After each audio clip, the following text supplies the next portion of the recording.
जय हिंद दोस्तों, मैं राहुल सोलंकी एक बार फिर से आपका वेदांत एकेडमी इंदौर के डिजिटल प्लेटफॉर्म पर स्वागत करता हूं। हमने कांस्टेबल वैक्सीन सीरीज स्टार्ट करी है, जिसका नेक्स्ट पार्ट आज डिस्कस करेंगे दोस्तों। और इस लेक्चर के अंत तक आप बने रहिए, क्योंकि इसमें वो क्वेश्चन लिए गए जो कहीं ना कहीं एग्जाम में अधिक से अधिक पूछे जा रहे हैं।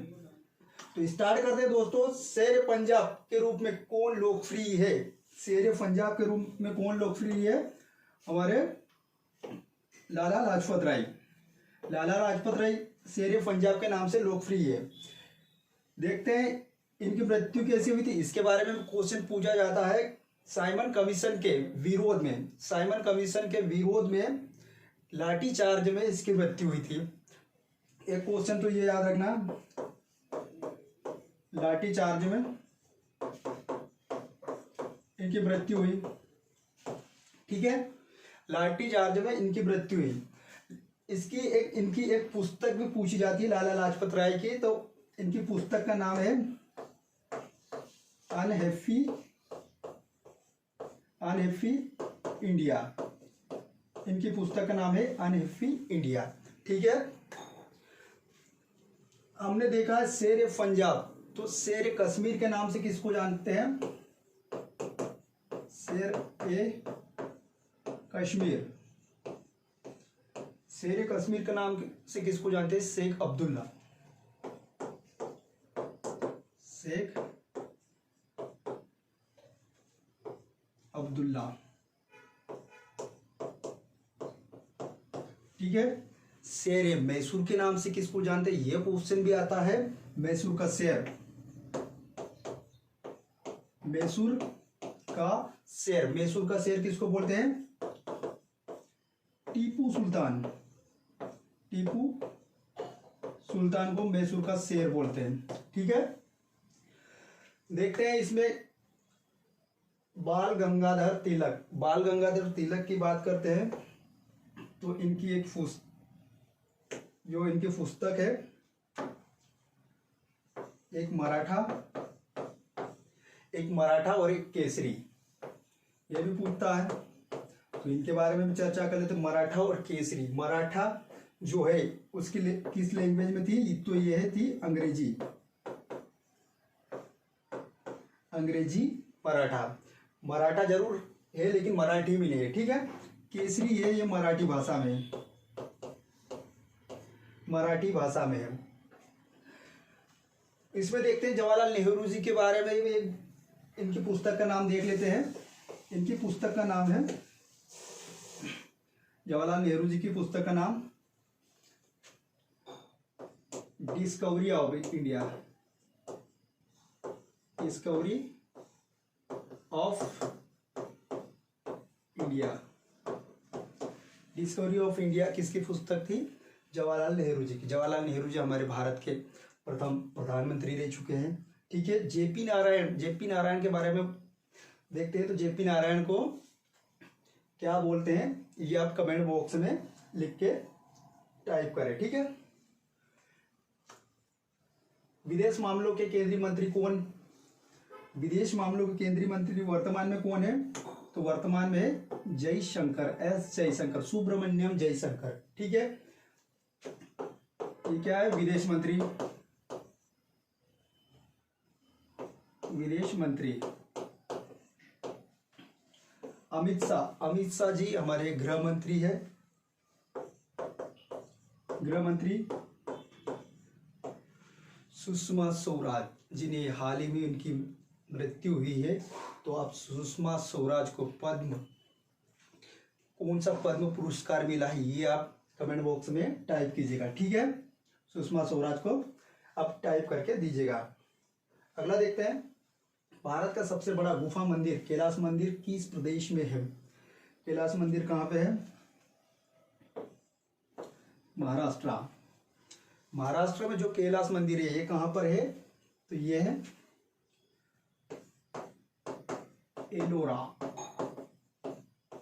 एलोरा में है।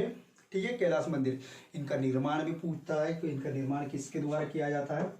तो ये है राष्ट्रकूट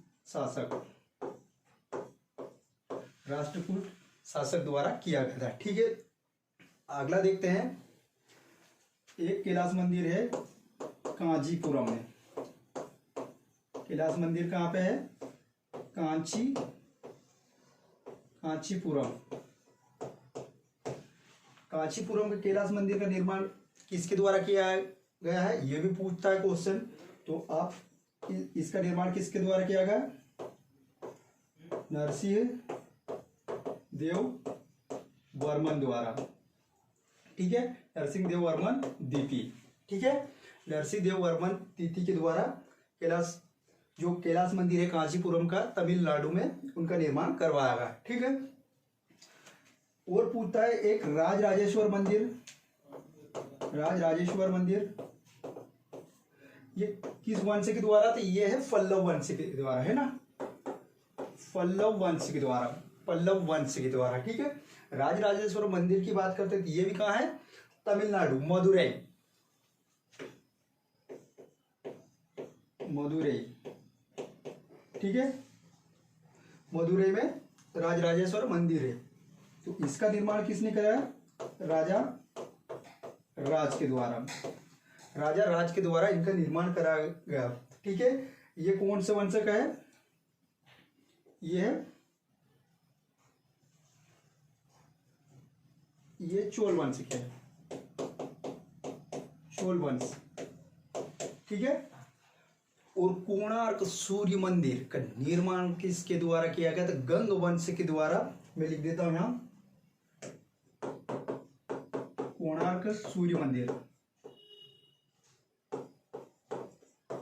मंदिर की बात करते हैं। कोणार्क सूर्य मंदिर किसके द्वारा किया गया? नरसिंह देव के द्वारा। ठीक है, ये कहां पे है? ये उड़ीसा में। कौन से वंश का था ये? तो गंग वंश का था। ठीक है, और हमारे खजुराहो के जो मंदिर है उनका निर्माण किसके द्वारा किया गया था? तो खजुराहो मंदिर का निर्माण किसके द्वारा किया गया था? चंदेल वंश के द्वारा। चंदेल वंश। एक क्वेश्चन मैंने किसी लेक्चर में बताया था कि जो तिरुपति बालाजी मंदिर है उनका निर्माण किसके द्वारा किया गया था? उनका निर्माण हमारे कृष्णदेव राय के द्वारा किया गया था। ठीक है, अगला देखते हैं।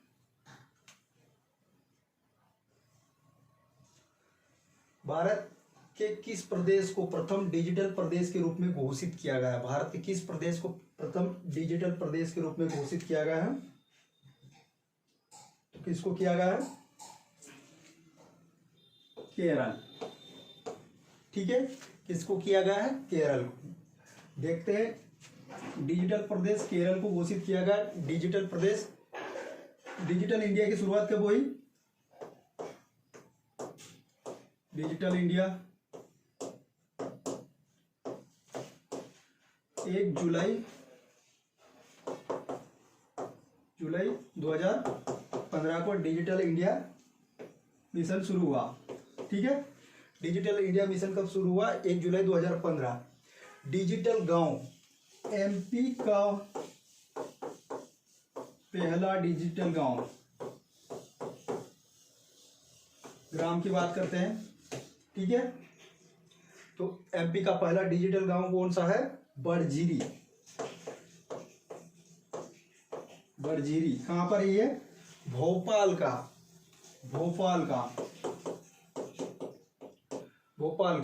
अगर आपसे पूछा जाए कि सौर ऊर्जा से चलने वाला पहला गांव कौन सा है, तो कौन सा है? बांचा। सौर ऊर्जा से जो 100% चलने वाला गांव कौन? सौर ऊर्जा से प्रकाशित होने वाला पहला गांव तो ये है बांचा। कहां पर है? बांचा गांव बैतूल। बांचा गांव कहां पे है? बैतूल में। ठीक है, अगला देखते हैं। मालवा क्षेत्र में कौन सा जिला स्लेट पेंसिल कारखानों के लिए प्रसिद्ध है? स्लेट पेंसिल कारखाने कहां पर पाए जाते हैं? तो कहां पे पाए जाते हैं स्लेट पेंसिल कारखाने? मंदसौर में। मंदसौर में स्लेट पेंसिल, बड़वानी में, ठीक है, मंदसौर में स्लेट पेंसिल। झाबुआ का देखते हैं, झाबुआ में क्या पाया जाता है, रॉक फास्फेट, रॉक फास्फेट, ठीक। रॉक फास्फेट कहाँ पे पाया जाता है, झाबुआ में। और यहाँ पे क्या पाया जाता है, बड़वानी में सिलिकेट, ठीक है। अगला देखते हैं कि स्लेट पेंसिल, ठीक है। आपसे पूछा जाए कि अगर संगमरमर, रंगीन संगमरमर कहाँ पे पाया जाता है, संगमरमर की बात करते हैं, जो रंगीन वाला है ये कहाँ पाया जाता है, ग्वालियर में। और जो व्हाइट संगमरमर के यहाँ पे है, व्हाइट है जबलपुर में, ठीक है। अगर आपसे पूछा जाए कि टंगस्टन कहाँ पाया जाता है, टंगस्टन कई बार एग्जाम में छप चुका है, तो टंगस्टन की बात करते हैं, टंगस्टन की, तो ये कहाँ पाया था, होशंगाबाद, होशंगाबाद। टंगस्टन किस लिए काम में आता है, किस काम में आता है, तो ये बल्ब के जो फिलामेंट बनाते हैं उनमें काम आता है, ठीक है। अगला देखो,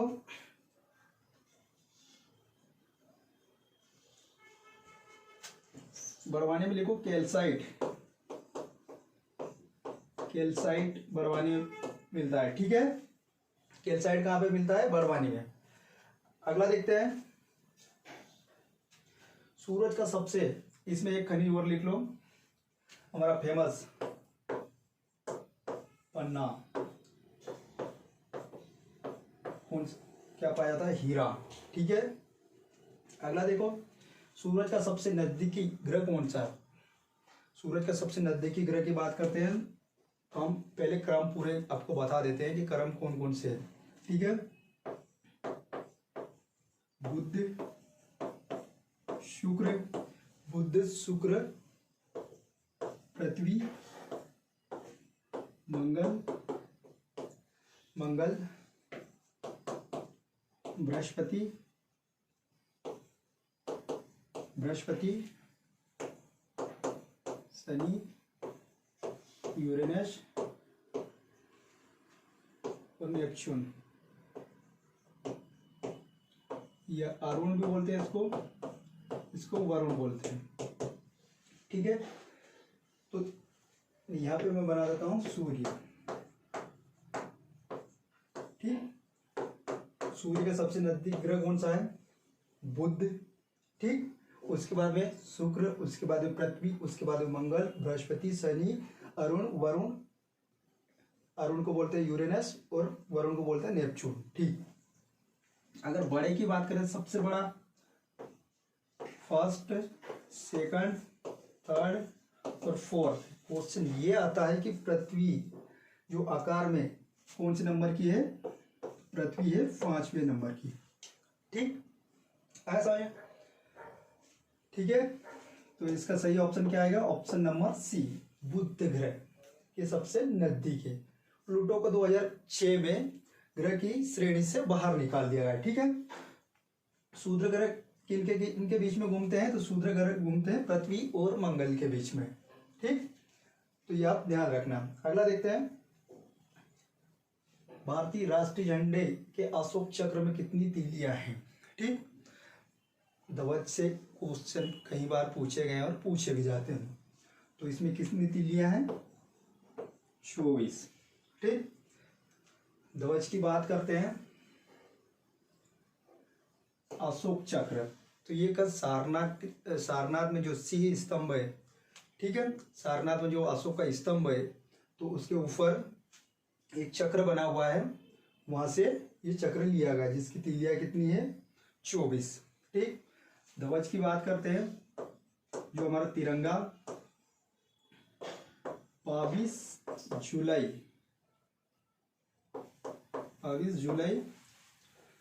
1947 को इसको अपनाया गया, ठीक है।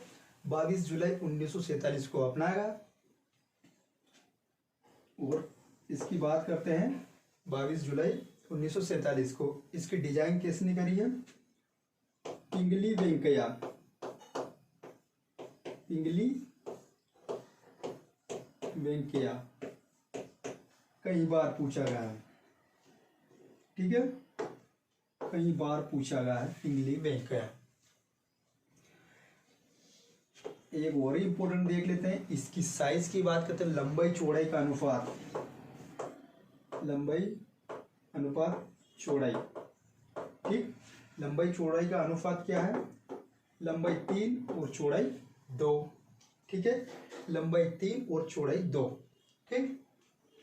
इसके कलर की बात कर ठीक है, यह ध्यान रखना, ठीक। सबसे ऊपर कौन सा है, केसरिया, बीच में व्हाइट और सबसे नीचे कौन सा है, हरा कलर, ठीक। अगला देखते हैं, भारतीय राष्ट्रीय झंडे का अशोक झंडे का, अशोक झंडे का अशोक चक्र किस रंग का होता है, तो इसका रंग कौन सा है, गहरा नीला, ठीक। जो चक्र बना हुआ है ये 24 तिल्लियों वाला, तो इसका कलर कौन सा है, गहरा नीला कलर, ये आप ध्यान रखना, ठीक है। अगला देखो, संगीत नाटक अकादमी की स्थापना कब की गई, संगीत नाटक अकादमी की स्थापना की बात करें तो 1953 में संगीत नाटक अकादमी की स्थापना की गई, ठीक है। मुख्यालय कहाँ पर है, मुख्यालय की बात करें तो दिल्ली, ठीक, मुख्यालय कहाँ पर है, दिल्ली में। अगला देखते हैं, इसमें डेट दी है 1979 को जो अलाउद्दीन संगीत अकादमी, संगीत अकादमी की बात करते हैं, संगीत अकादमी की स्थापना कब हुई, 1979 में, कहाँ पर, मेहर सतना, ठीक है, मेहर सतना। 2008 की बात करते हैं, 2008 में मानसिंह तोमर संगीत एवं कला विश्वविद्यालय की स्थापना हुई, मानसिंह तोमर संगीत एवं कला विश्वविद्यालय की स्थापना की, ठीक है, ये आप ध्यान रखना, ठीक।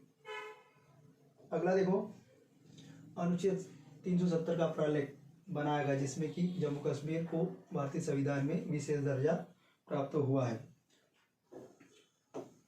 370 कब हटा, ये देखो, तो किसके द्वारा बनाया गया था, नेहरू जी के द्वारा, ठीक है, इसको विशेष दर्जा दिया गया। बात करते हैं 31 अक्टूबर 2019 को जम्मू कश्मीर और लद्दाख को केंद्र शासित प्रदेश बना दिया, केंद्र शासित प्रदेश बना दिया, ठीक है, केंद्र शासित प्रदेश बना दिया। और वर्तमान में जो लद्दाख है, लद्दाख के वर्तमान राज्यपाल कौन है, लद्दाख के वर्तमान राज्यपाल है R.K. माथुर, राधाकृष्णन माथुर, ठीक है। और हमारे जम्मू कश्मीर के कौन है, सिन्हा साहब, ठीक। तो आप ये ध्यान रखना कब हटाया गया है।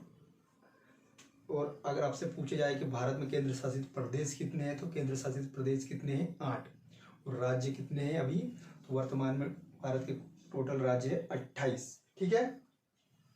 26 जनवरी 2020 को जो दादर नागर हवेली और दमन द्वीप है उनको एक कर दिया गया है, तो उस हिसाब से अभी कितने बचे हैं, 28, तो वो उस हिसाब से केंद्र शासित प्रदेश कितने बचे हैं, 8, ठीक है, पहले 9 हो गए थे।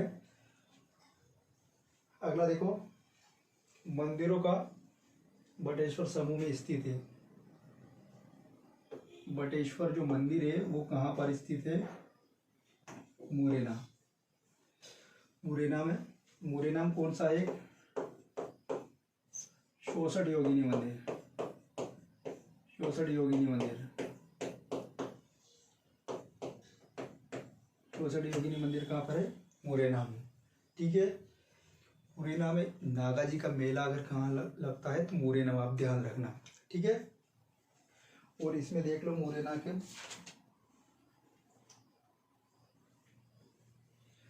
एक लिखो इकतेश्वर मंदिर,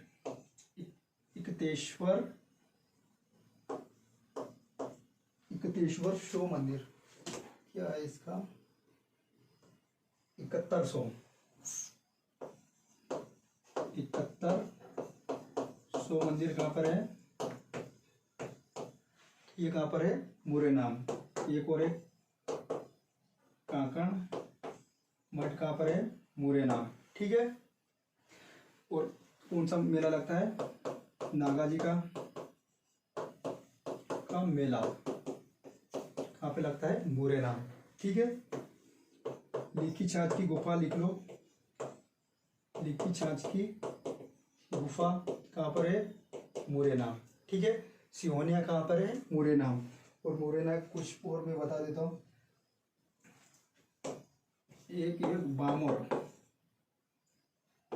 बामोर जो सीमेंट फैक्ट्री है 1922, मध्य प्रदेश की पहली सीमेंट फैक्ट्री कौन सी है? 1922 बामोर।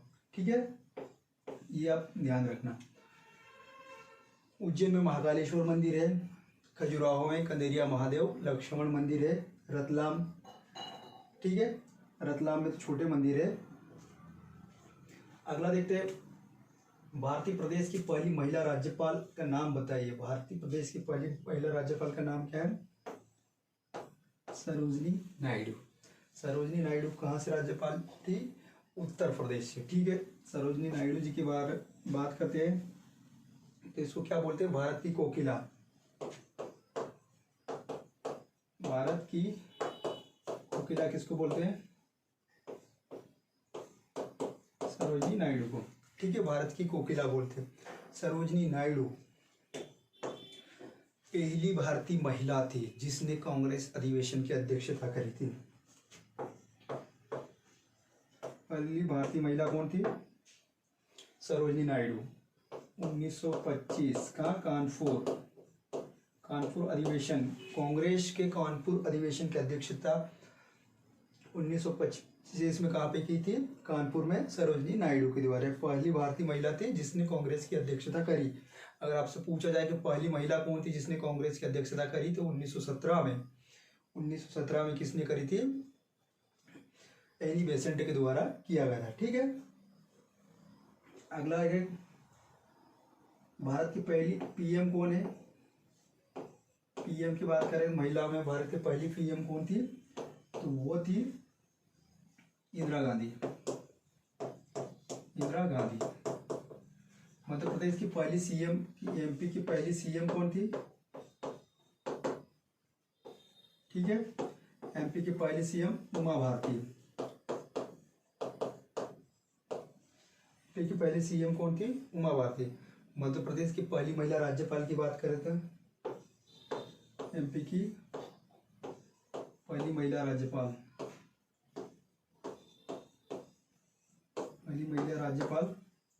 कौन थी? तो ये आप टाइप करके बताना। ठीक है, अगला देखते हैं, मध्य प्रदेश का वो कौन सा जिला जिसके नाम का अर्थ मोर का स्थान है? कौन सा जिला है जिसके नाम के अर्थ पर मोर? तो कौन सा है? मुरैना। मुरैना के नाम से मोर के स्थान मुरैना में कहा जाता है कि सर्वाधिक मोर पाए जाते हैं, इसलिए उनका नाम मुरैना पड़ा। ठीक है, इसकी बात करते हैं और किन के नाम, पुराने नाम। एक तो ये पूछा जाए टुंडीकर किसका नाम था? दमो। ठीक, उज्जैन के नाम की बात करते हैं तो उज्जैन का पुराना नाम क्या था?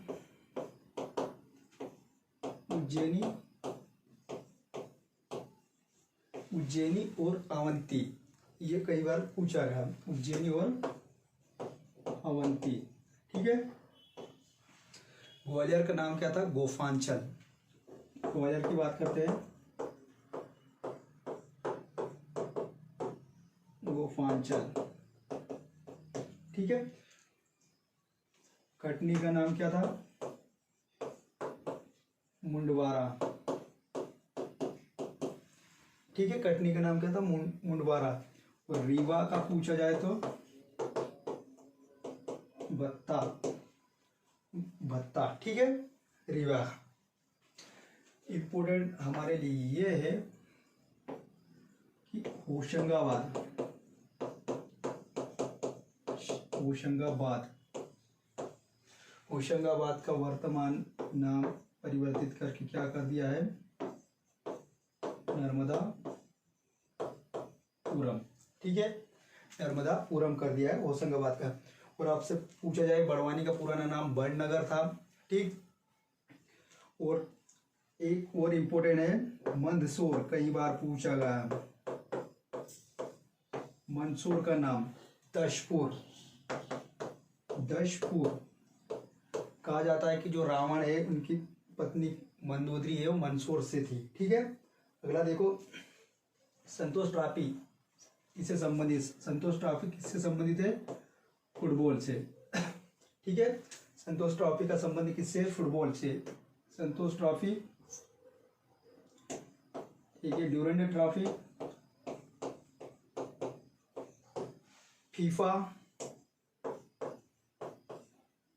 फीफा, रोवर्स, सुब्रतो कप, ये सब ट्रॉफी किससे संबंधित है? फुटबॉल से, ठीक है। और अगर आपसे पूछा जाए या अब बताना मेरे को पोलो की, ठीक है, पोलो की ट्रॉफी का नाम बताना और एक गोल्फ, इन दो ट्रॉफी का नाम बताना। और आपसे अगर पूछा जाए ट्रॉफी जो है इनमें कितने कितने खेल में जो खिलाड़ियों की संख्या पूछती है दोस्तों, अधिकतर पूछा जाता है।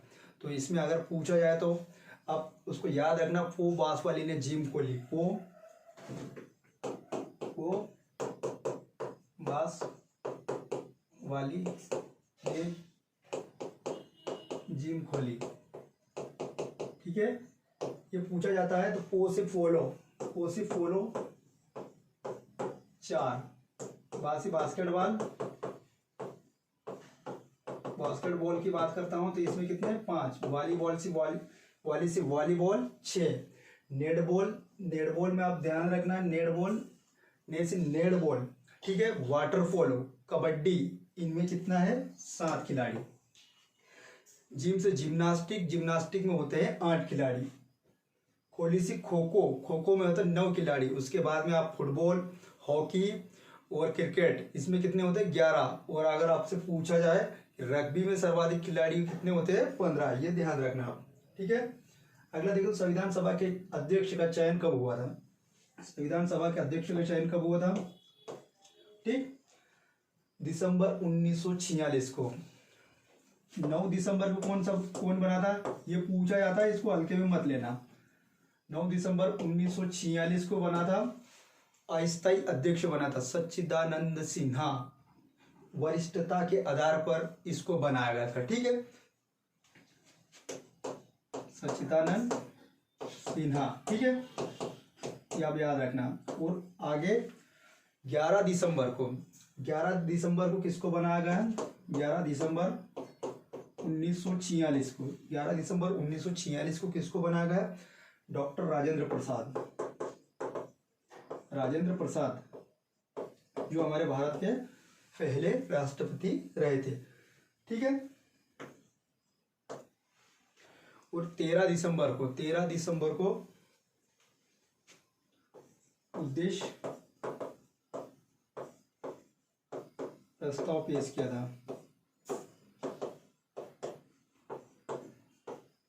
13 दिसंबर, ठीक है। इसको आप लिखो यहाँ, नेहरू जी, ठीक है। ठीक, सदस्य कितने थे? अच्छा, इनका संविधान सभा के, तो इस संविधान के जो निर्माण करने के लिए था उनमें इनका चयन हुआ था। टोटल सदस्य की बात करते हैं तो 389 सदस्य थे दोस्तों। ठीक है दोस्तों, आज के लिए इतना ही, मिलते हैं अगले लेक्चर में। Thank you.